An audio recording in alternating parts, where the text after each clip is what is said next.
Welcome. What are we doing? Finding the perfect Burleson. Sorry, I lost my train of thought right out of the gate.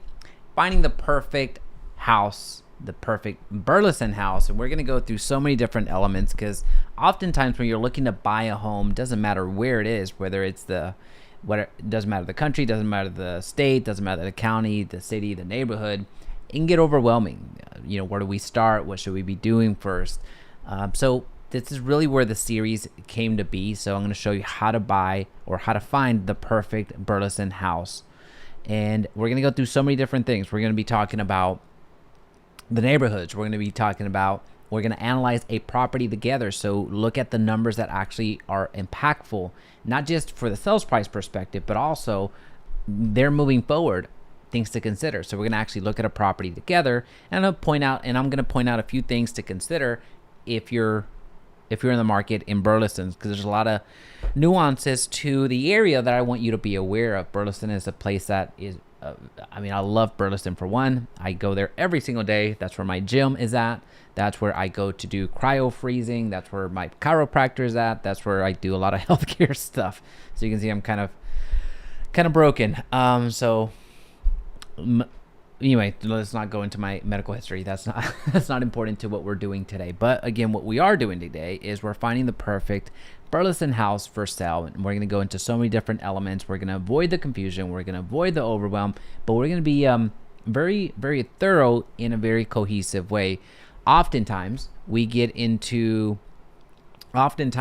we start looking for homes, we look at homes and then just never make that next step, right? So we are looking at homes, but sometimes we just don't even know what we're looking at. So we're going to start from that process. We're going to start from that timestamp per se, where we know that we are considering Burleson. So I'm going to share my screen, and I'm going to go, and you can see over my shoulder on what things to consider as you're considering the city, what things to consider as you're considering the home that you have access to with Burleson and things of the like. So let me share my screen real quick and let's get going, because we're going to cover a lot. So for you, if you want to start in the home search, you can start with Zillow, you can start with Trulia, you can start with Redfin.com. Any online platform is going to be fine. It's going to be okay. But really the truest thing that you want to have access to is direct access to the MLS. So if you are in the Dallas-Fort Worth Metroplex or surrounding areas and want access to the MLS that is available right here and right now, specifically since we're talking about Burleson, you're going to want to check out my website, which is jaimeresendez.exprealty.com. This taps you directly into the MLS here in Burleson. So it gives you direct access to what's actually on the market. It's not outdated information. It's real-time information that you could use. So for our purposes today, we're only going to look at Burleson. That's the city that we're going after. And we're going to only look at single-family residences. And as we get going, you're going to start seeing how we start applying different principles of home buying, applying different perspective of home buying to give you a really good sense of where we need to start, what we need to do, and not get lost along the way. So right out of the gate, we're going to Burleson. That's where we're going. And we're not going to worry about beds. We're not going to worry about baths and price at this present time. Because again, I want you to see more of the picture of the real estate market for Burleson at the moment. But as you're considering purchasing in an area, you have to look at what does your life outside of the home look like? Primarily, where are you going to work? So if you're working remotely, well, you might have more options. In fact, you will have more options. So if you're working remotely, the one thing that I share with all of my clients is that, well, we're going to probably need to get your own space, whether that's an extra bedroom or that's an office or that's a corner of the house that you could work in peace, right? So there's that trade-off, right? You might not be going to the office, but that means that we do need to look for possibly a larger room or larger space, because that's where you're going to be doing a good amount of your work. Now, if you have to go into the office, if you have to commute to work, then you really have to start looking at what does your life on the road look like, right? So if you live in Fort Worth as an example, if you live in Burleson and are looking to commute to Fort Worth, that's going to be about a 15-minute trek on a really, really good day. But it could also turn into a 45-minute trek on an accident day. So if there's a good amount of traffic on 35, then it can really, really get disastrous.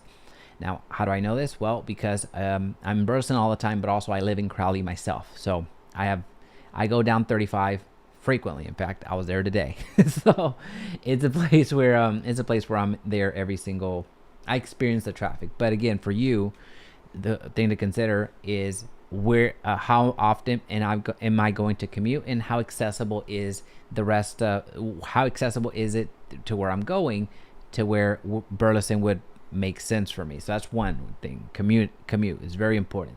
The second thing to consider is, what type of lifestyle do you live? Does this mean that, hey, are you constantly in soccer clubs? Are you constantly going to baseball practice? Are you constantly doing this, that, or the other? Do you need parks? Do you need lakes? Do you need whatever?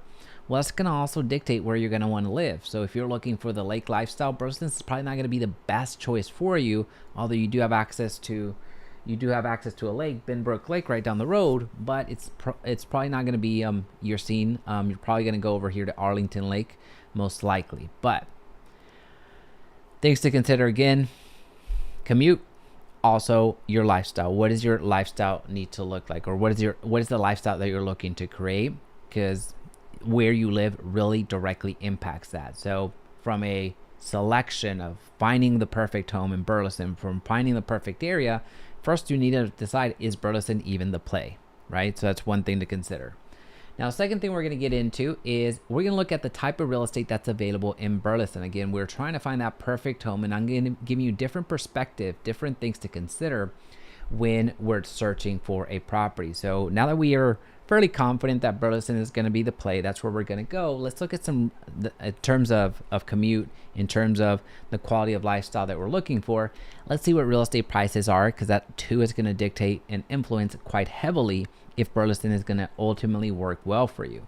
The least expensive home on sale right now in the city of Burleson is $153,000. Now that's a manufactured home, as you can see here, with a little carport, but that is the least expensive home for sale right now, which is 670 square feet, 2 beds, 1 bath. Now that's the least expensive. Now on average, in terms of the lower quadrant, so the bottom 25%, the average here is going to be roughly 212 or so, give or take. No, 220 is fair. You can have the properties available for sale. So you have about 212 homes for sale in Burleson right now. And here, as you see on the right hand side, let me see if I can remove myself a little bit. Let me move over here. I'm going to scroll through so you see the type of homes that are available for sale right now. Now, whenever I go through an analysis of every single city for my clients, I like to look at 2 milestones primarily. I like to look at the milestone of what price point do I see rehabs coming onto the market. So meaning there are homes right now, as you can see, that are wildly inexpensive when you compare it to the rest of the Dallas-Fort Worth Metroplex, especially the city. So you have the lowest price homes in a city. What does that mean? Well, oftentimes they're going to need some work. It makes sense, right? And oftentimes they're a little bit smaller, oftentimes. So that's expected, but what's not necessarily expected, but what a number that I really like to look at, a milestone that I like to look at to get an idea of what the investment and the just the activity in the real estate market is, what price point are remodels going back out onto the market, because these are investor specials all day long. So I want to see at what price point do they bring these properties out to market. So I'm going to point out a few rehabbed homes to give you an idea of what that milestone is. So this right here, I can already tell this is a rehabbed home. One of the key indicators is if you see white paint right now these days, that's rehabbed most often, right? So that I'm starting to see some rehabbed homes out onto the market at about 280. This one gives me a hint, gives me a little feel for it being a remodel home as well. But we can click through and see, just to give an idea. Again, I'm looking for that first milestone. That's what I'm trying to look for at the moment.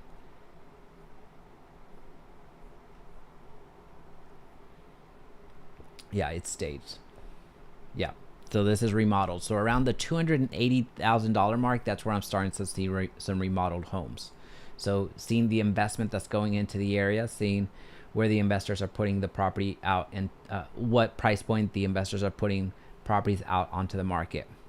So around the $280,000 mark. Now that gives me a good idea, but also it lets me know when it comes to clients, what price point to expect if they're looking for a made ready home type of a deal. If you're looking for a home that may not be new, but it feels a little bit like new because of all of the updates, because of it being rehabbed. I like looking at that. Now, the second milestone when it comes to price that I like to look at it in an area is if it's an area that they're still building in, which Burleson happens to be an area where they still have building going on with builders all over the place. I want to see the price point that new homes are being sold.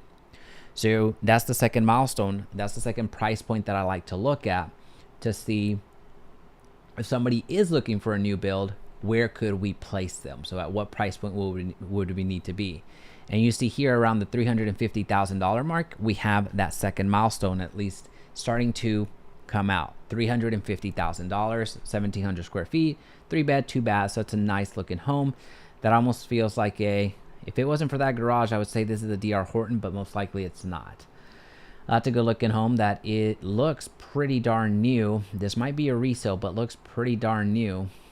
So we're starting to see some homes around the 350, 360 mark being sold that are brand new. So you have new construction. So you have a lot of opportunities here under $400,000 to buy a brand new build. So again, I like to look at those two numbers. It just says so much about the city. It says so much about the opportunities when it comes to real estate for the clients that we work with. At what price are the remodels going back out to market with? At least what's the minimum price that they're coming out with? So here we saw about $280, and then at what price point are new builds coming out onto the market with? And this is about $360,000 is where we start seeing some new builds. So these are the things that I like to look at in markets just to give me an idea of budget, give me an idea of what the investment is looking like in the area. And it just says so much. It gives me so much information right out of the gate to see if this is even an option from a budget perspective.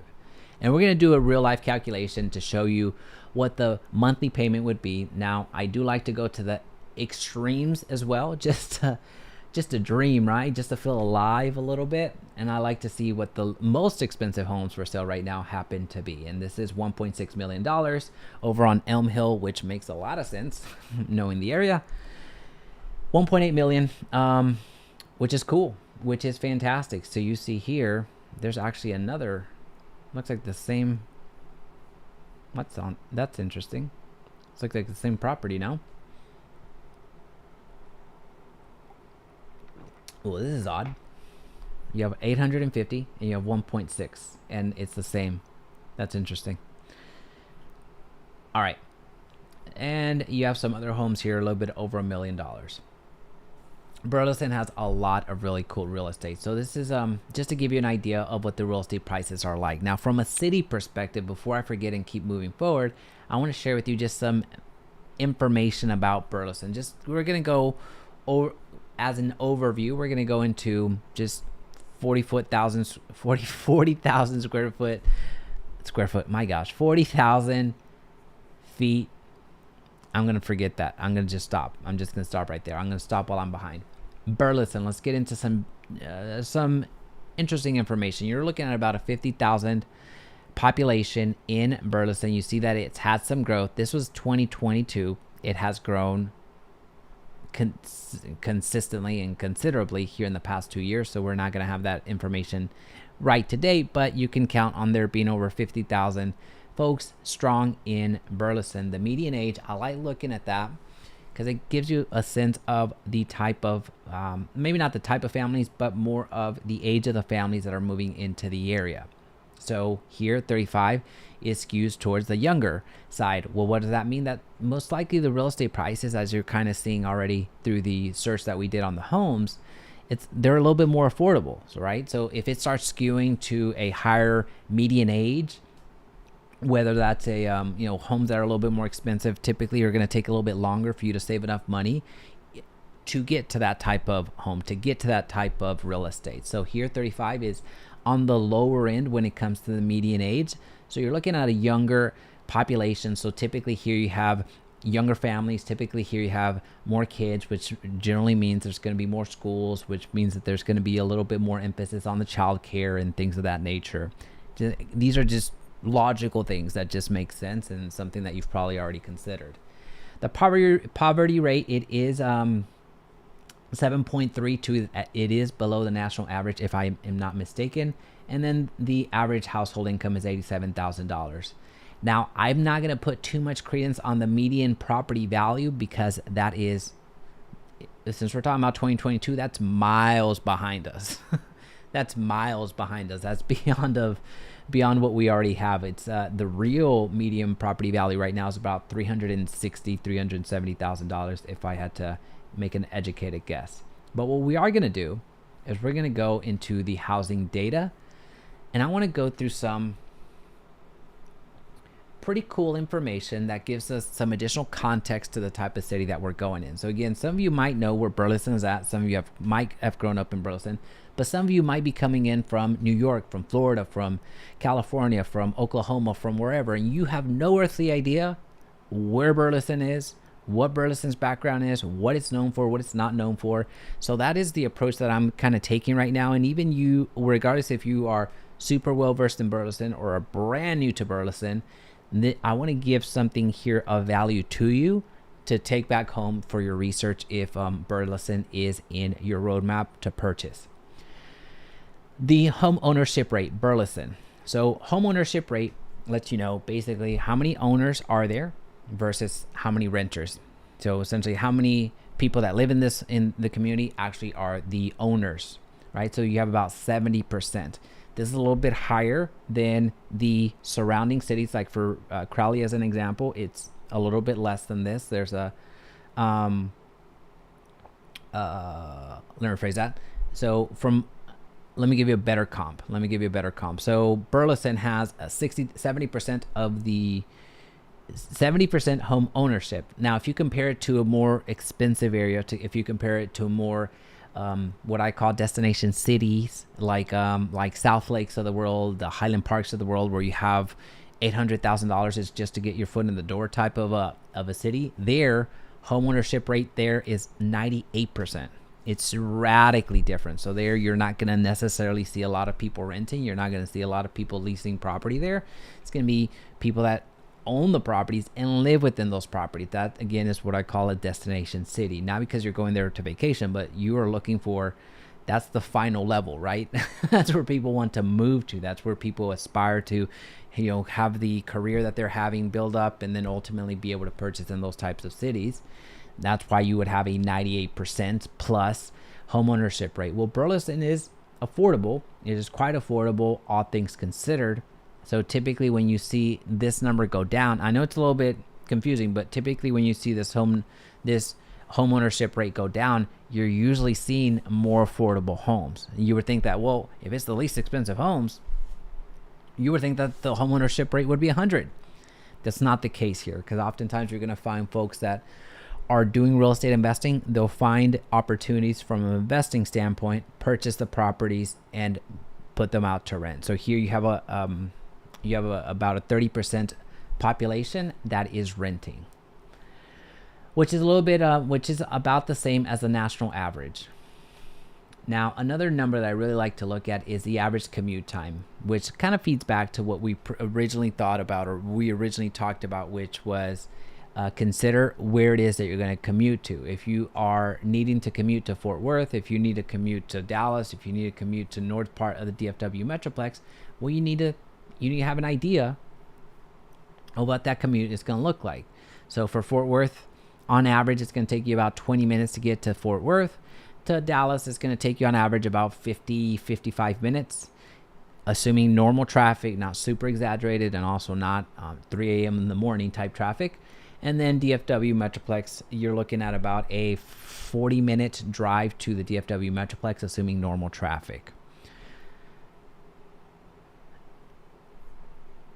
But here, when it comes to the average commute, which is factoring in the commute to work, you're looking at 30 minutes, which for being outside of the Dallas-Fort Worth Metroplex, or really right on the suburbs of the Dallas-Fort Worth Metroplex, is about right. Once you get closer into the Grand Prairies of the world, into the Grapevines of the world, into Kellers of the world, where they're a little bit more centralized, there your average commute time does drop into the low 20s, high 10s. But most of the Dallas-Fort Worth Metroplex cities happen to be in the low 20s that are actually in the DFW mix. And then, of course, Burleson is a commuter city. So essentially, you need a car, you need a vehicle, you need to have a ride. Public transportation does not exist here in Burleson, and also you're looking at, even if you're considering Lyft, if you're considering Uber, that's not going to be a very viable option because of the expense that it's going to take you to travel such a distance, because you're still a few miles away from the Fort Worth, downtown Fort Worth, and where you might be working. So you do need a vehicle if you're going to make it out here in a comfortable way. All right. So now, we talked a little bit about the location, where it happens to be, things to consider. So let's look at the neighbors, and then let's look at the one of these properties and do a calculation in real time. We already talked about its neighbor north, which is Crowley, where I happen to live. We talked about Crowley being up here, which you're looking at lower real estate prices up here. There's a lot of new construction happening right here. There's a lot of new construction happening throughout the Burleson area as well. Down south, you're going to have Joshua. So Joshua is also going to have lower real estate prices in the area. And then Cleburne's going to be a little bit further down, which also has lower real estate prices when you compare it to Burleson. So from its neighbors, Burleson is going to have the higher price point. It's going to have a higher price point than Everman, than Rendon, which is just a very, very tiny, which they happen to have, right north of it, they happen to have one of the best barbecue places that you're going to ever go to. But when it comes to real estate prices, again, it is going to be on the higher end compared to its neighbors. Now, it's not going to be as high as Mansfield, but it is going to be on par with it.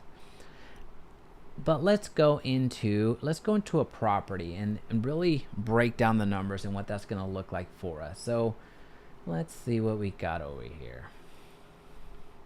I like this house at $380.89.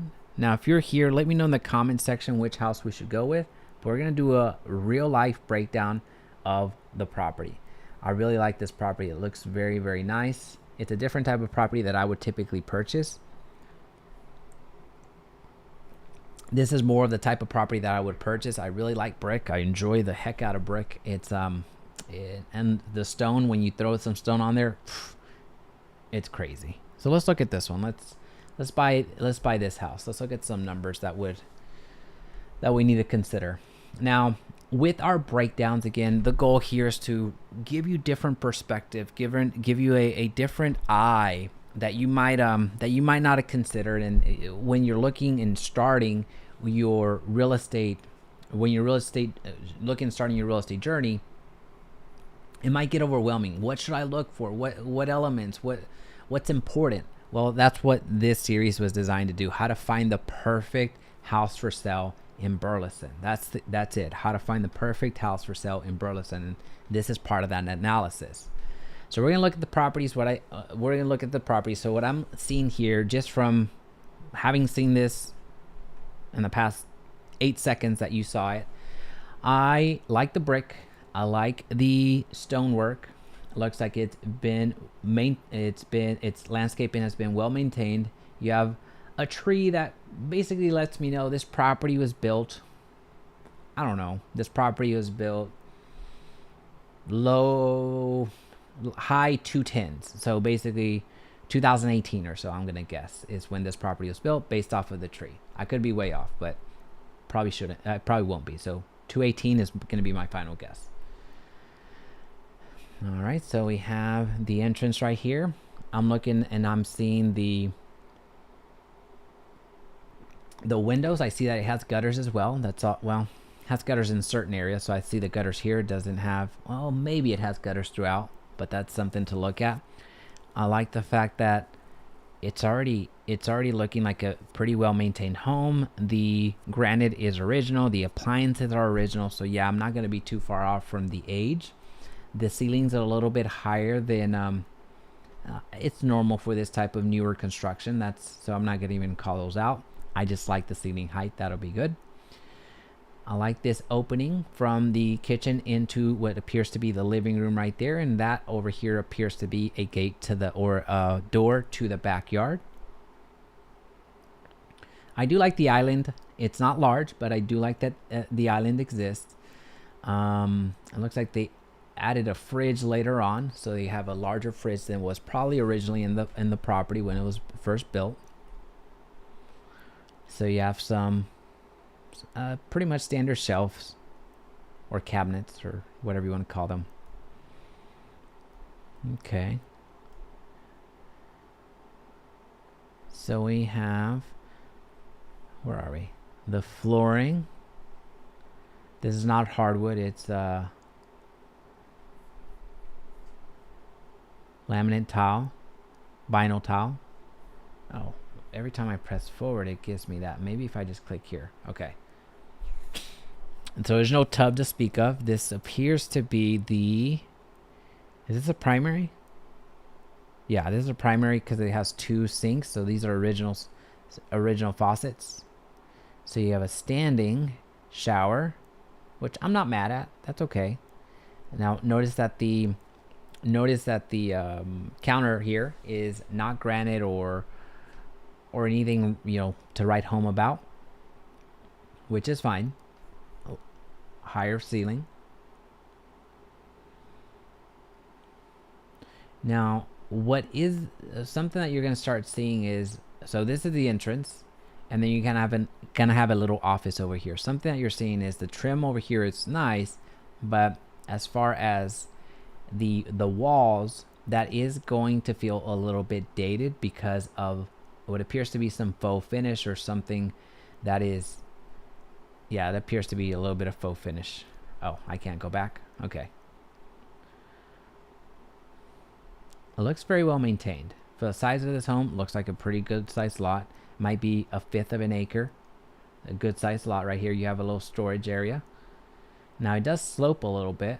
So depending on what you're going to need for your backyard needs, it is sloping slightly. It looks like it's a newer fence, so it's not an original fence, which is good. It has some upgrades, at least from that perspective. So overall, I like the property. I like the way that it looks. Let's look and see some numbers that we'll want to focus on. So one of the numbers that we're going to look at is the lot size. I missed it. It's a little bit beyond the stereotypical 1/8 acre, which is 0.125. That's what 1/8 is, and I guess that it was a fifth of an acre, which is 0.2. So I missed it by a little bit. There's 4 beds, 2 baths, so that's important for you to know. And we looked at all of them. I might not call out that there was 4, but we did look at all of them. Just under $400,000. Let's see what we got here. Where are my...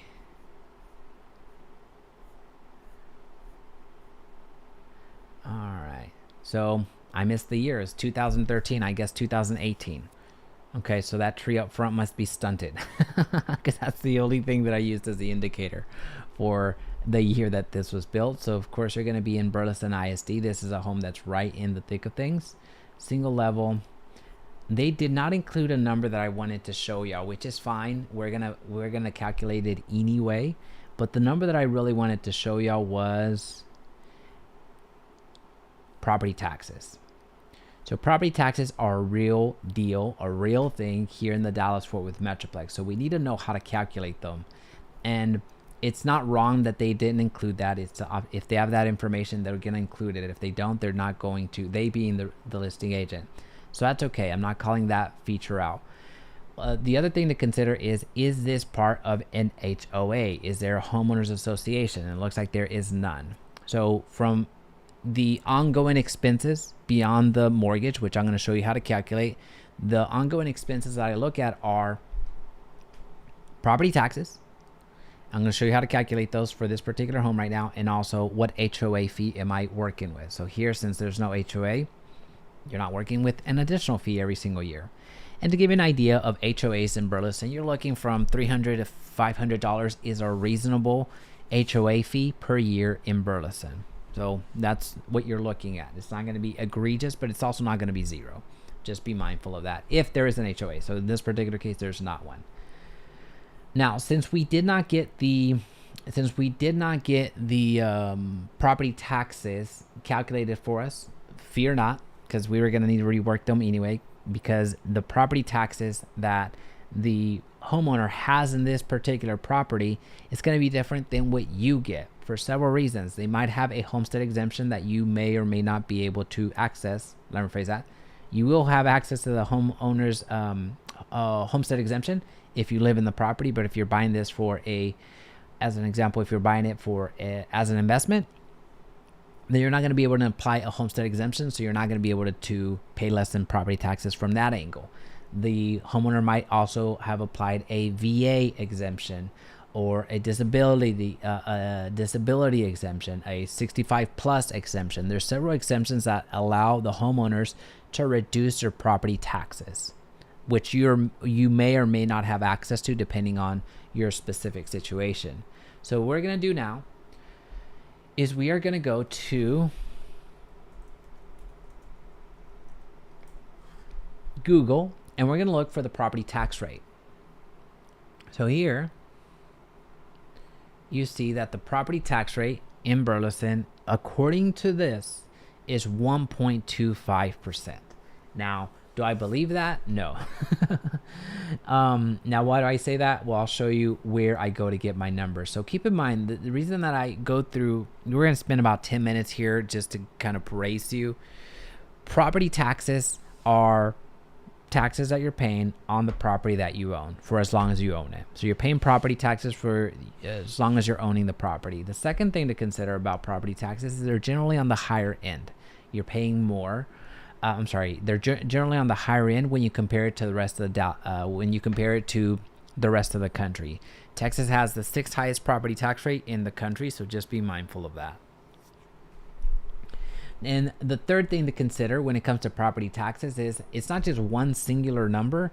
It's up to 5 numbers that you need to add together to have an accurate reflection of what property tax rate, how much you're going to pay in property taxes. You're looking for the city tax rate, the county tax rate, the ISD tax rate, the higher education tax rate in most areas, and the hospital network tax rate. Those 5 numbers, up to those 5 numbers, you're going to see in most of the Dallas-Fort Worth Metroplex cities. So this saying 1.25% being your property tax rate is not true. I can guarantee you that already. So we need to look past this. And we're going to go straight to the city to try to find their actual number.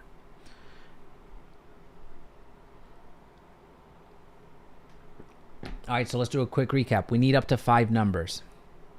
1, the city tax rate. 2, the county tax rate. 3, the ISD tax rate. 4, potentially, the higher education. And 5, potentially, the hospital network. So we have the city tax rate right here. And depending if we're in Johnson County or in Tarrant County, we're going to add either 0.4 or 0.6. So for our purposes today, I'm actually going to go with the higher number in Tarrant County. So it's generally going to be homes on the northern side of Burleson. But I'm going to go with the higher number. So so we have a conservative number to work with, right? So I want to give you a conservative number, not just give you a pie in the sky. So, and what else? We're going to go with the school district. We're going to go with Burleson ISD. So how you appropriately do the math here is you're going to add Burleson ISD plus the county, which I'll come back to this in a few seconds because it includes something else that we need to include, and our, where'd I go? And the city tax rate. So let me do this math real quick. So we have a number to work with. 0.63 plus 0.6123 plus 1.2575, Your actual tax rate is 2.499, so we're going to say 2.5%. 2.5% versus the, had we just taken the first number that was given to us of 1.25, you would see that it's half of what you're actually going to pay in property taxes, and that's meaningful. Let's do a quick recap. I know we're spending a lot of time here, but really this is a missing component for a lot of us. I had no idea what property taxes were until I had to pay them, and it's very painful when you find out for the first time. City, we needed the city tax rate. And I also mentioned we needed the county tax rate, the ISD, the higher education, and the hospital network. In most cases. So here, since we're not selecting a property in Johnson County, we are not going to add that because it's not a property that's in that county. We're selecting a property that is in Tarrant County. Or let me back up. What county is it? I just guessed. It's in Johnson County. Okay, well, let's do... If we're going to make this... For this one, I'll change my rules. Let me backtrack for a quick second, show you the real number. Let's pretend this property that we were at was in Tarrant County, because I want to explain this, and then we can use the other number. That's fine. It's going to make the math is going to be the same. Hospital district. So remember when I said the hospital network? They're already adding that in here. Remember when I talked about the higher education? So think of like community colleges. It's added in here. Remember when I said the county tax? Right here. Now you are going to have, in some cases, like mud districts or PIDs. This is what this is talking about. Water district is 0.0267. So these are more rare, and you generally see them further out of town, right? So whenever I say up to 5 numbers, the PIDs, the MUDs, and things of that nature, I don't include them as a standard default, if you will, although they do come into play from time to time. So for our purposes today, again, since I want to make this as accurate as possible for us, we are going to use, since this property right here that we're going to do the math on, since this property has Johnson County, we're not going to use this. We're going to use this. So I need to back out, what, 0.2? So let's just call it 2.3% is what we're going to use because it's in Johnson County. So I have less taxes than Tarrant County, which is pretty neat. So if this property was located in, if it was just moved over a couple of streets, it would be in Burleson County. That's how big of a swing it can be just from a couple of streets or a couple houses being over. Now, this is linked down below. This is called our Loan Clarity Advisor. This is actually created by our partner channel, Win the House You Love, with Kyle Seagrace. He's a fantastic creator that we use a lot of his resources in-house for us to do breakdowns for our clients. Whenever we're budgeting, whenever we are pricing out properties, whenever we're looking at the loans that our clients are working with, we do this in-house with our clients in tandem with also our preferred lenders. But we want to provide as much information to our buyers and sellers, of course, so we know exactly what we're going to be working towards and need to be doing.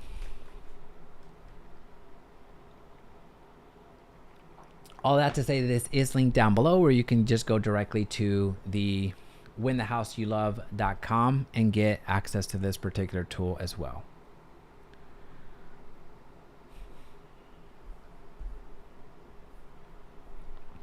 All right, so let's do a breakdown right now. Let's go into Texas.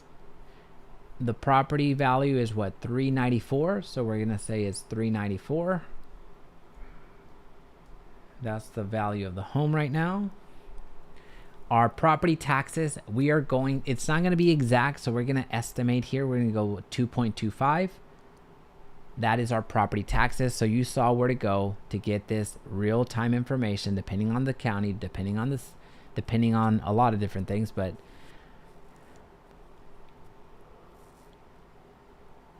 you can Google the city, like Burleson property tax rate, and it'll take you to where you need to go.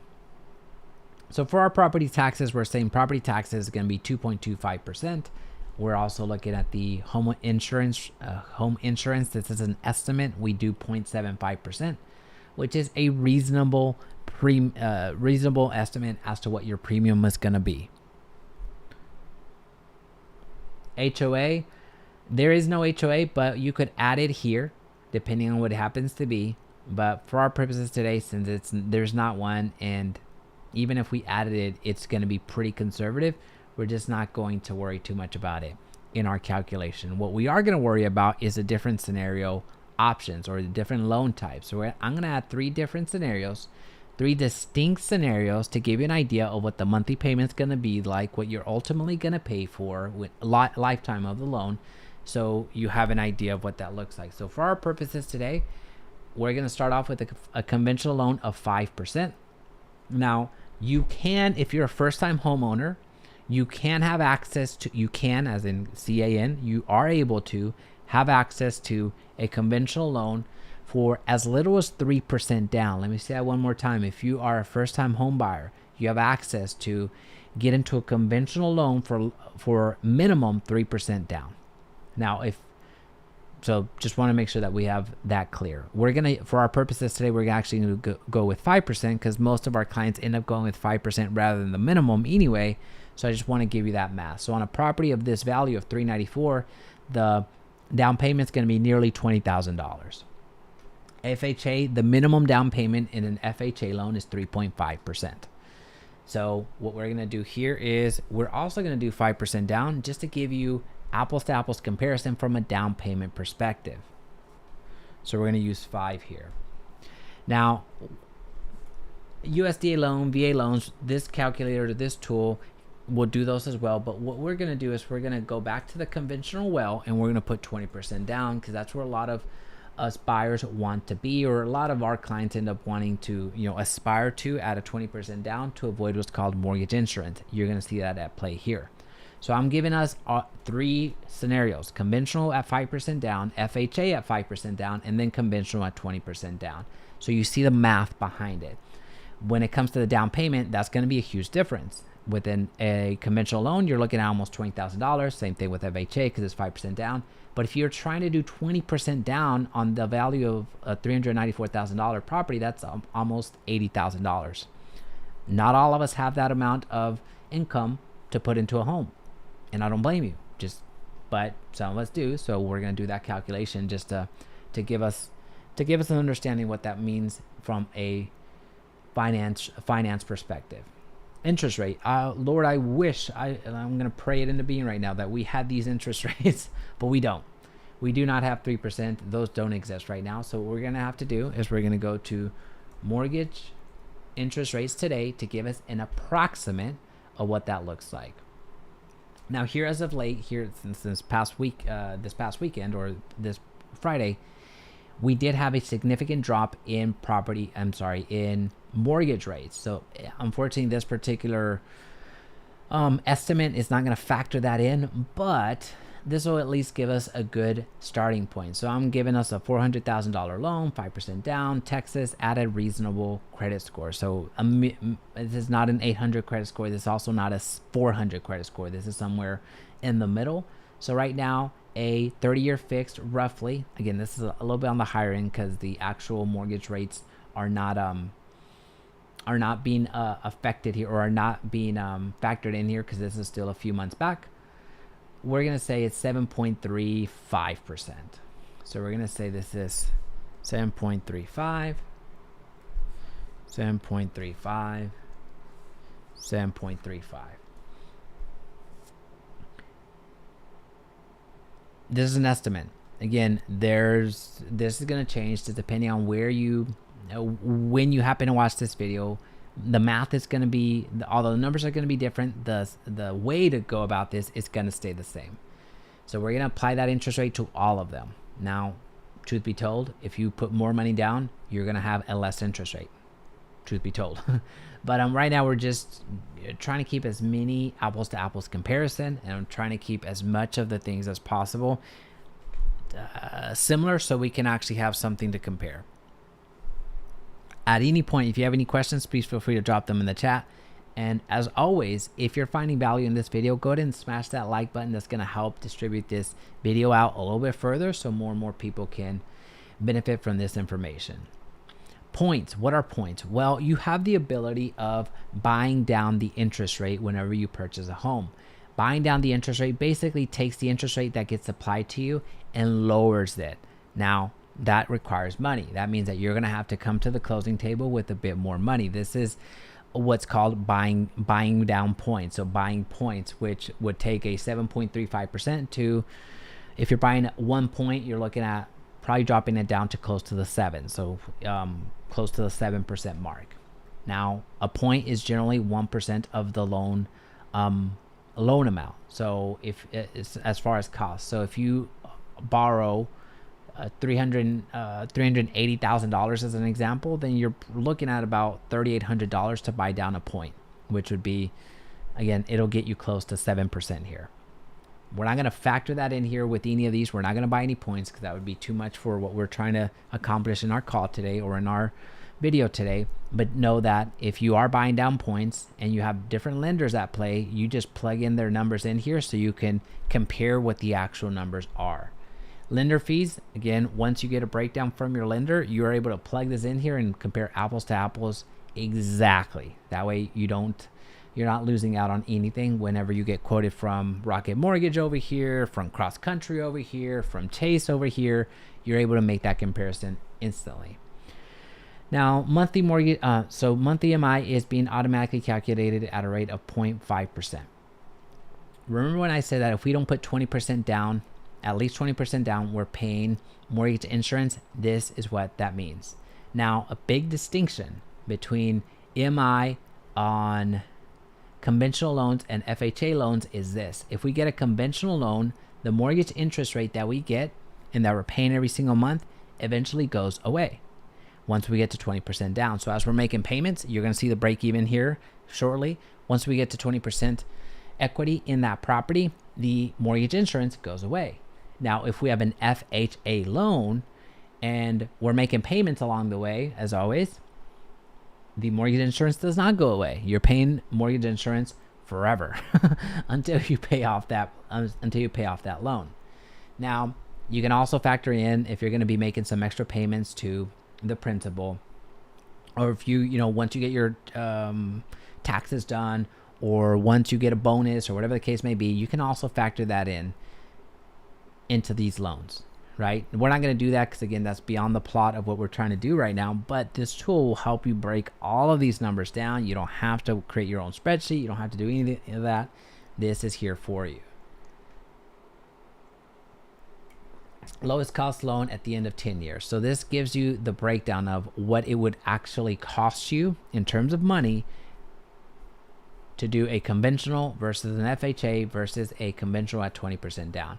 So you see that if you were if you had the ability to do 20% down, which I understand is a lot of money, this is how much money you would save in the long run. Now, again, if you're not in a position to be able to do that, no judgment here. That's the reality of the situation. But this gives you the math so you have an idea of, well, even if I did have 20% down, in 10 years, if I'm paying $70,000 more, is that going to be a big deal for me? That's only for you to decide, right?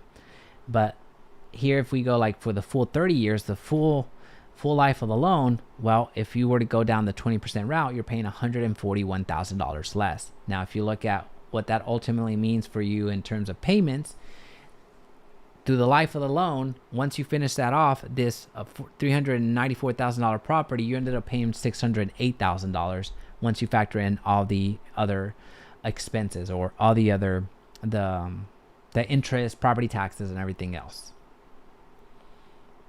But we're going to go back to 10 years, or we're going to go back to 10 years. Loan cost breakdown.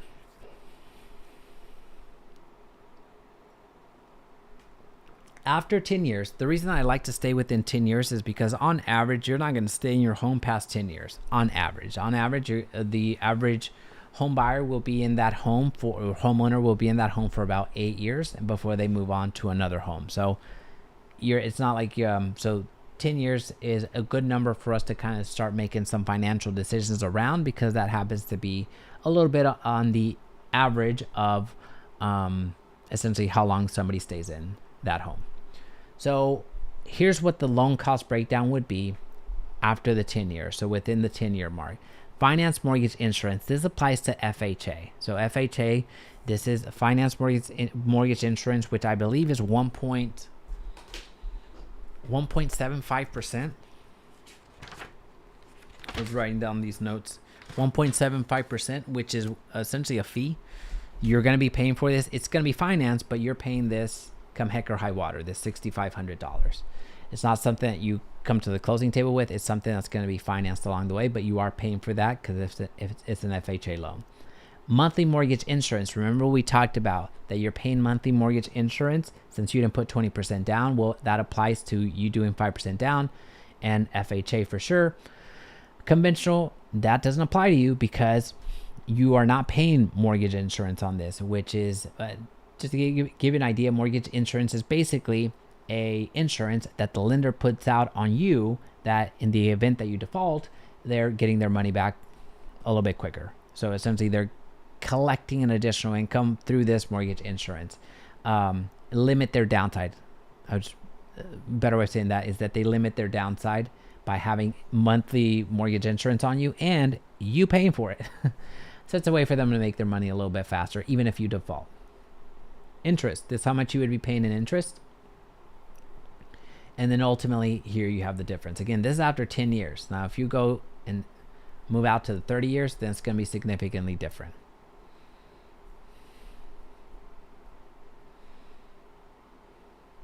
All right. So let's keep going. Your monthly payment. Let me start off with the year one, and then we're going to go in year in the middle somewhere. Your monthly payment at year one. So essentially, once you get the loan, what is your payment going to be? This is what your principal is going to be. Let me rephrase that. Let's start from the bottom, and then we go up to the top. Your monthly payment, if you do 5% down, it's going to be $3,700, $3,750.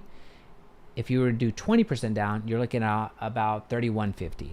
If you do an FHA, you're going to see you're paying a little bit more. With an FHA, $3,765. Now, how much of this is going to principal is on the first row. How much of it is going to interest? Remember, this is just year one. I'm going to show you the amortization table, which breaks all of this down every single payment, all 360 payments of these because we're doing 30 years. Taxes is how much we're paying in taxes. So notice that that number is huge. Notice that the number is large. Several things to this. One, it's important that we know our property tax rate. So if I don't want you guessing at this too much. Yeah, there's going to be an element of guessing, but I don't want you to guess too much at this because there's too much at stake for us to get this number wrong. Second thing to note is this 739 is actually on the conservative side right now, given that this is being multiplied times the actual market value of the home, not the assessed value of the home. The assessed value is a percentage of the market value that the tax assessor is charging your property taxes against, meaning how much you're being taxed on. So a property of $394,000 in market value is being assessed at, I don't know, let's say $340,000. Now that I'm thinking about it, let me go to, this is in Johnson County, right? I need to be careful because I don't want to show too much personal business. So I am going to find this property in the Johnson County's CAD, County Appraisal District. So the Central Appraisal District of Johnson County is technically the correct word. So let me find this property real quick and remove the property owner's name because that's none of our business. I want to show you the difference between market value and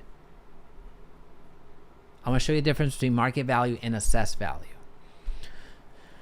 All right, so this actually is owned by a corporation. So it's, even if I wanted to show you the name, I wouldn't be able to. So this is owned by a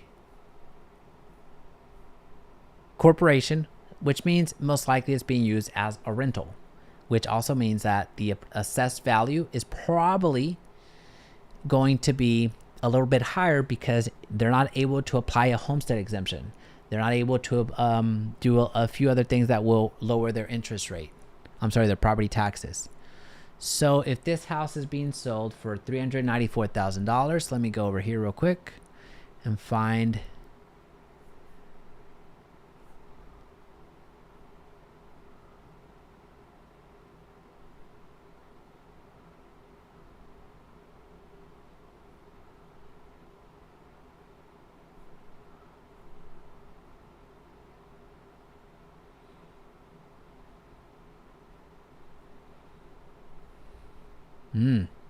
These folks need to let me remove this. Again, I don't want to show too much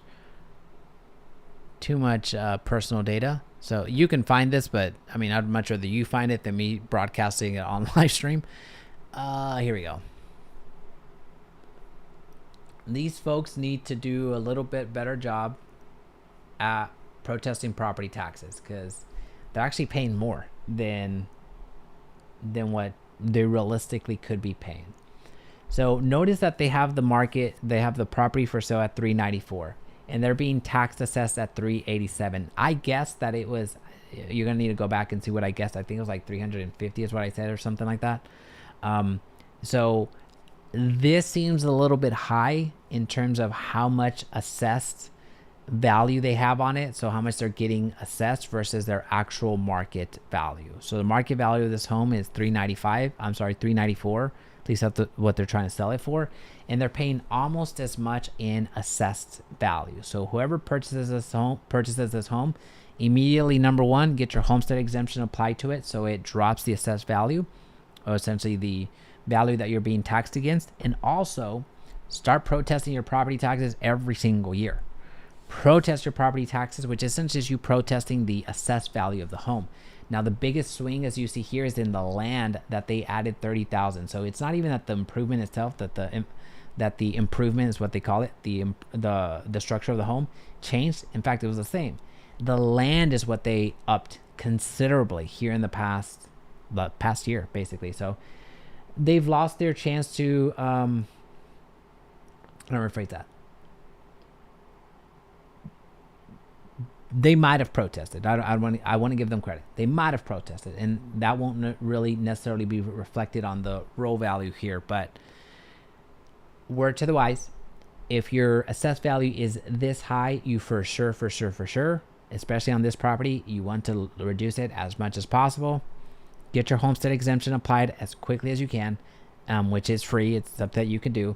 The only criteria is that you live in the property by the 1st of the year. So January 1st, you're going to be able to apply the homestead exemption. The second thing is you want to protest your property taxes.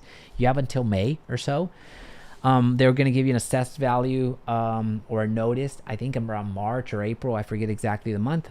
And then you have until May to protest the assessed value that they're claiming that the property is worth. Where are we? All right. So taxes. I know I continue to go back to taxes, but it's so important that I don't want to miss a single beat with that. HOI, so homeowners insurance. This is an estimate. We essentially multiply 0.75% times the market value. I know we're going back to market value.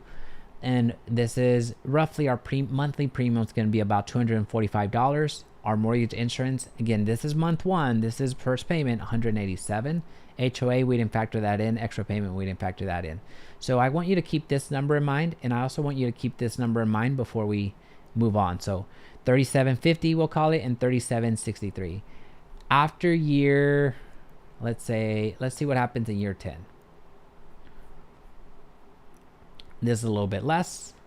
This is a little bit less as well, but you're still paying mortgage insurance. So that means that the mortgage insurance has not dropped off. That's usually going to happen if there's not too much appreciation. You're going to see that around year 12. So here you see that the mortgage insurance has dropped off for the conventional, and FHA, you're still trucking. You're still going at 37. Now it's 37.31. So here you have dropped a bit per month.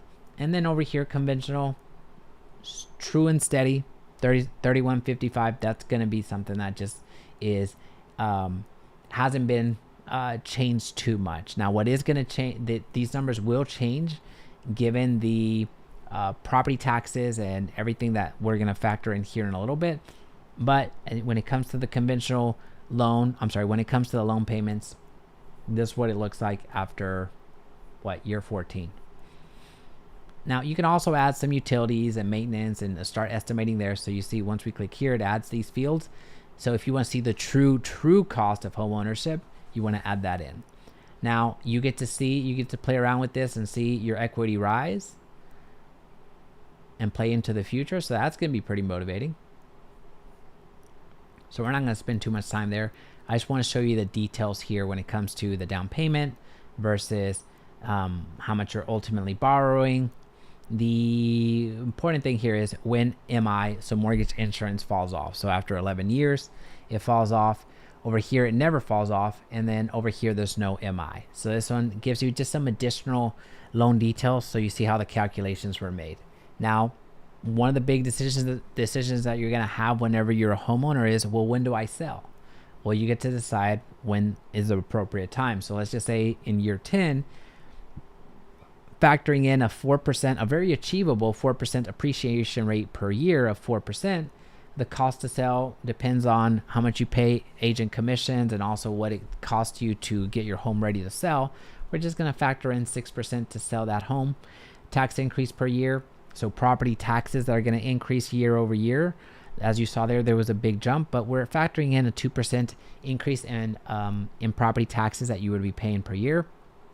Insurance increase per year, that also is going to be increasing based off of where things are going. And this gives you an idea of, the appreciation that you've gained, the cost that it's going to cost you, it's going to cost you to sell, the loan cost, how much it actually costs you to finance that, the property taxes that you paid along the way, the homeowner's insurance that you paid away, and ultimately what it cost you versus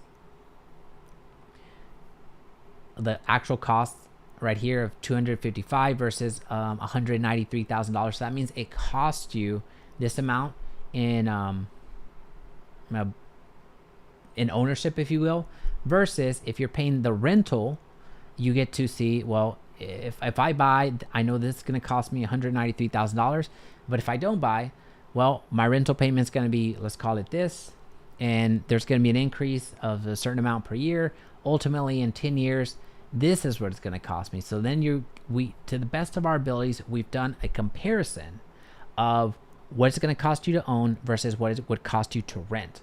So over here, the true cost, again, once you factor in the appreciation, once you factor in all that fun stuff, it costs you $193,000 if you go down this route versus it costs you $316,000. So this is the best way that we've been able to really put an apples to apples comparison when it comes to home ownership and the rental question. So this is right then and there. This is one of the most useful tools that you can have in your arsenal between what's better. Is it better to buy or is it better to rent? You can apply this on all markets. So this is going to be linked down below, but if you don't find it for whatever reason, just go to our partner channel, winthehouseyoulove.com. Kyle Seagraves, he's frequently in our live streams and just helps us out so much. We use all of the tools that he has internally to make analysis for our clients. So it's I cannot endorse him enough. So go and check out his YouTube channel. And then you have the amortization table that I mentioned earlier, of where you see how much is going to principal, how much is going to interest. And as you scroll down, you're going to start seeing this number rise, which is the amount that goes to principal, and this number that goes to interest decrease, to where ultimately on your final payment, 360 payments later, you are finally paying off your mortgage. Alrighty, so we have taken, where are we going? What is this? How do I do this?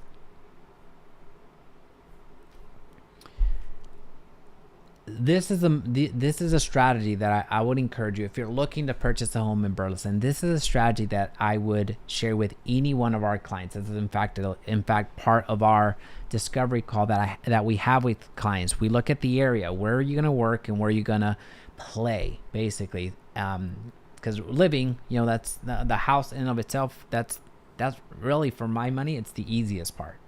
Like, we can look at houses and you can enjoy the prettiest houses, but the rest of it, that becomes overwhelming. The decisions that need to be made when it comes to, is it close to a daycare? Is it close to work? Is it close to the studio that I go to? Is it blah, blah, blah, right? So there's a lot of different things to consider around the area. The second thing to consider once you have the area down is the home that you're analyzing. Is this a type of home that I want? And does it have the size that we need? What's with this whole property tax thing? What's going on there? So we went through a real life breakdown and looking at the properties as I would personally analyze them as I'm buying either another primary home for myself or an investment home. So you get to see the things that I'm considering along the way that maybe you hadn't considered before, just to see where what points of emphasis should be made. And then also we did a breakdown on what the loan options you have in front of you would end up costing, right? So all the information is linked down below if you want to schedule a buyer discovery calls. If you're thinking about buying in the area, or if you're thinking about selling in the area, we do this same breakdown, but in reverse. We show you how much you can actually net if you sell versus not. I guess we show you exactly down to the penny how much you would earn if you end up selling. But either way, this is a new series for us that we just kicked off this series here. I think this is video number 2. So expect this series, a series of house for sale, moving forward very, very frequently. We're going to cover as many cities as we possibly can in the Dallas-Fort Worth Metroplex. But if there's a city that you have in mind, let me know in the comment section down below. We'll make sure that we get to it next. Outside of that, see you on the next live stream. Talk to you soon.